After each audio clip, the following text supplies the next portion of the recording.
Richard, if you weren't working for NCMT and visiting MACH, Yep. what would draw you onto the stand?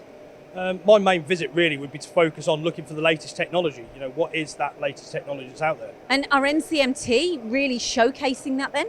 Yes, definitely, 100%. You know, this year we're taking Okuma's roid series machines. So we'll have the ARMROID and the STANDROID. The ARMROID will be on a lathe and the STANDROID will be on a machining centre. I have no idea at all what these are, but Yeah. don't tell us, find out at the show.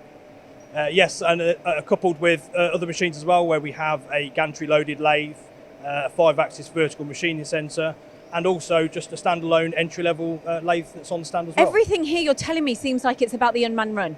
A lot of it is about unmanned running, yes, so we're Yeah. looking heavily on the automation side.